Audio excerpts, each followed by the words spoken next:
महादेव, क्या आपको भी प्रेम होता है? जब प्रेम टूटता है तब महाकाल जागता है। अहंकार का अंत निश्चित है।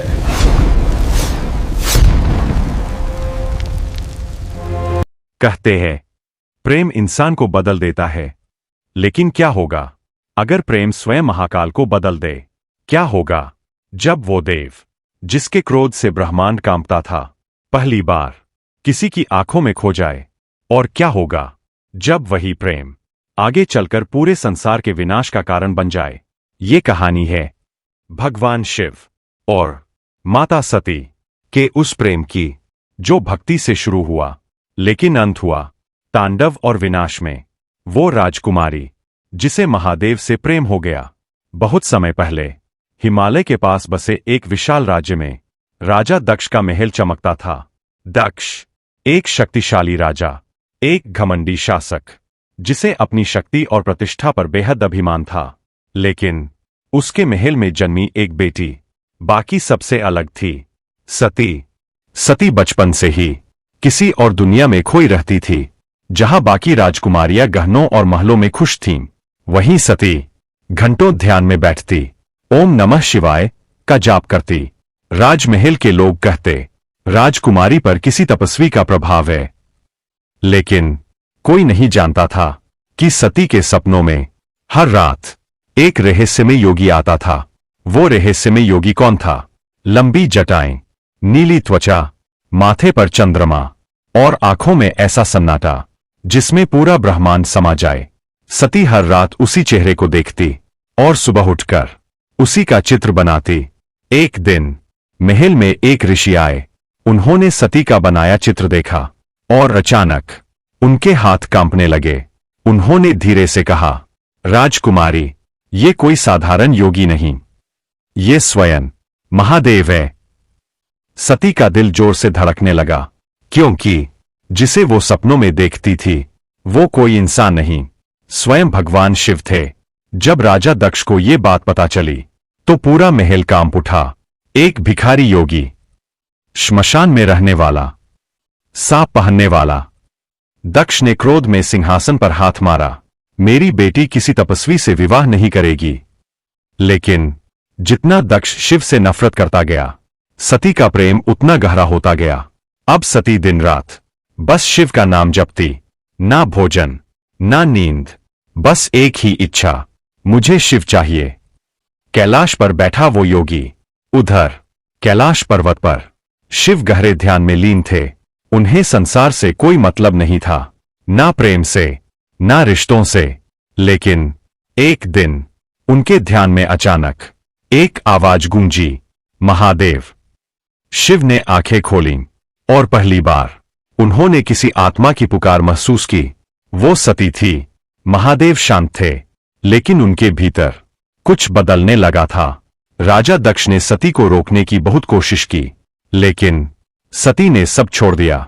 महल, गहने, आराम, सब, और जंगल में जाकर तपस्या शुरू कर दी। बारिश होती, सती ध्यान में बैठी रहती। बर्फ गिरती, वो शिव का नाम जपती रहती। साल बीत गए, सती कमजोर होती गई, लेकिन उनकी भक्ति और मजबूत हो गई। देवता घबरा गए, क्योंकि इतनी गहरी भक्ति स्वयं महादेव को भी झुका सकती थी। आखिरकार एक दिन शिव सती के सामने प्रकट हुए। पूरा जंगल दिव्य प्रकाश से भर गया, हवा रुक गई, पक्षी शांत हो गए। सती ने आंखें खोलीं और सामने स्वयं महादेव खड़े थे। वो क्षण सती रो पड़ी। सालों की तपस्या, सालों का इंतजार आज पूरा हो चुका था। शिव ने पहली बार किसी को इतनी गहराई से देखा और धीरे से पूछा, क्या चाहती हो? सती ने कांपती आवाज में कहा, आप। उस पल कुछ ऐसा हुआ जो कभी नहीं हुआ था। महादेव मुस्कुराए। उस दिन कैलाश की बर्फ भी जैसे पिघल गई। महादेव, जो विरक्ति के प्रतीक थे, पहली बार प्रेम में पड़े। लेकिन उन्हें नहीं पता था कि यही प्रेम आगे चलकर उनके सबसे भयानक क्रोध को जन्म देगा। उधर राजा दक्ष अपने महल में बैठा था, लेकिन उसके चेहरे पर डर नहीं, एक खतरनाक मुस्कान थी, क्योंकि उसने एक ऐसी योजना बनाई थी जो शिव और सती दोनों की जिंदगी बदलने वाली थी और पूरे ब्रह्मांड को विनाश की आग में झोंकने वाली थी। शिव और सती का विवाह। जब भगवान शिव ने सती का प्रेम स्वीकार किया, पूरा ब्रह्मांड खुश हो उठा। देवताओं ने आकाश से फूल बरसाए, ऋषियों ने मंत्र गाए, लेकिन एक इंसान था जिसकी आंखों में खुशी नहीं, आग थी। वो था राजा दक्ष। दक्ष ने विवाह में हिस्सा तो लिया, लेकिन उसके मन में एक ही बात थी, श्मशान में रहने वाला योगी मेरे बराबर कैसे हो सकता है। उसे शिव का साधारण रूप पसंद नहीं था। शरीर पर भस्म, गले में सांप, भूत प्रेतों की सेना और विरक्ति। दक्ष के लिए ये सब अपमान था, लेकिन सती को इन सब में भी प्रेम दिखाई देता था। विवाह के बाद सती कैलाश पहुंची। वहां ना महल थे, ना सोने के सिंहासन, बस बर्फ, धूनी और गहरा सन्नाटा। लेकिन सती खुश थीं, क्योंकि उन्हें वो मिल चुका था जिसे पाने के लिए उन्होंने सब छोड़ा था, महादेव। और पहली बार शिव भी बदलने लगे। जो देव हमेशा ध्यान में डूबे रहते थे, अब सती के साथ मुस्कुराने लगे, बातें करने लगे, संसार को महसूस करने लगे। देवता ये देखकर हैरान थे। प्रेम सच में महादेव को बदल रहा था। समय बीता। एक दिन देवताओं की विशाल सभा बुलाई गई, जहां सभी देव उपस्थित थे। तभी राजा दक्ष सभा में प्रवेश करता है। सभी देवता सम्मान में खड़े हो जाते हैं, लेकिन एक व्यक्ति नहीं उठता, शिव। शिव ने ऐसा अहंकार से नहीं किया, बल्कि उनके लिए सब समान थे, ना बड़ा ना छोटा। लेकिन दक्ष ने इसे अपना अपमान समझ लिया। उसकी आंखों में नफरत भर गई और उसी क्षण उसने तय कर लिया, अब मैं शिव को नीचा दिखाकर रहूंगा। कुछ समय बाद दक्ष ने एक विशाल यज्ञ आयोजित किया, इतना भव्य कि पूरे स्वर्ग में उसकी चर्चा होने लगी। सभी देवताओं को निमंत्रण भेजा गया, लेकिन एक नाम जानबूझकर छोड़ दिया गया, शिव। और सिर्फ शिव ही नहीं, सती को भी निमंत्रण नहीं मिला। जब सती को यह पता चला, उनका दिल टूट गया। उन्होंने शिव से कहा, मैं पिता के घर जाना चाहती हूं। शिव शांत थे। उन्होंने धीरे से कहा, जहां अपमान हो वहां जाना उचित नहीं। लेकिन सती का मन बेटी का था। उन्हें विश्वास था, पिता मुझे देखकर बदल जाएंगे। सती यज्ञ स्थल पहुंची, लेकिन जैसे ही वो अंदर गईं, पूरा वातावरण बदल गया। ना किसी ने स्वागत किया, ना सम्मान, बस तिरस्कार। दक्ष सिंहासन पर बैठा हंस रहा था। उसने सबके सामने कहा, जिस योगी को तुम पति कहती हो, वो किसी सम्मान के योग्य नहीं। सती कांप उठी, लेकिन दक्ष रुका नहीं। उसने शिव का अपमान करना जारी रखा। सती के लिए ये सिर्फ पति का अपमान नहीं था, ये उनके प्रेम का अपमान था, उनकी भक्ति का अपमान था। उनकी आंखों में आंसू भर आए, लेकिन अगले ही पल उनकी आंखों में दर्द नहीं, आग थी। पूरा यज्ञस्थल शांत हो गया। सती धीरे धीरे उठीं।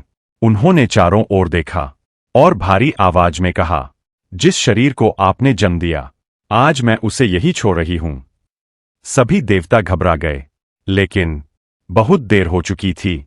सती ने आंखें बंद कीं और योग अग्नि प्रकट हो गई।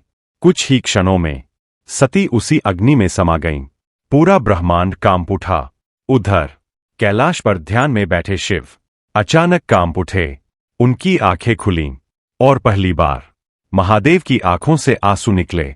लेकिन ये आंसू अगले ही पल प्रचंड क्रोध में बदल गए।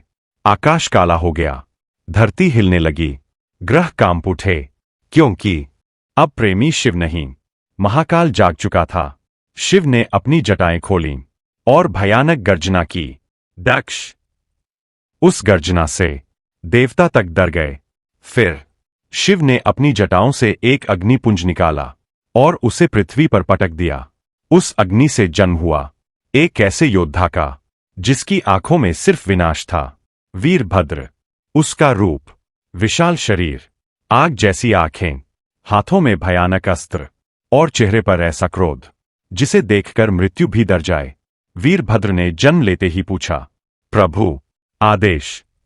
शिव की आवाज गूंजी, दक्ष का यज्ञ समाप्त कर दो। और अगले ही पल वीरभद्र तूफान बनकर निकल पड़ा। उधर राजा दक्ष का यज्ञ चल रहा था। देवता मंत्र पढ़ रहे थे, लेकिन अचानक आकाश फटने लगा। भयंकर हवाएं चलने लगीं। अग्नि काली पड़ गई और फिर धरती पर उतरा वीरभद्र।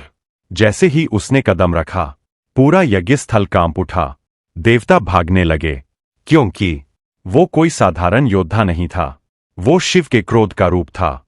दक्ष सिंहासन पर बैठा था, लेकिन अब उसके चेहरे का घमंड गायब हो चुका था। वीरभद्र उसकी ओर बढ़ा। हर कदम के साथ धरती टूटती जा रही थी। दक्ष कांपती आवाज में बोला, मैं राजा दक्ष हूं। वीरभद्र हंसा, लेकिन वो हंसी इंसानी नहीं थी, वो विनाश की आवाज थी। अगले ही पल वीरभद्र ने दक्ष को पकड़ लिया और उसका सिर धड़ से अलग कर दिया। पूरा यज्ञस्थल खून और आग से भर गया। लेकिन ये अंत नहीं था। असल विनाश अभी बाकी था।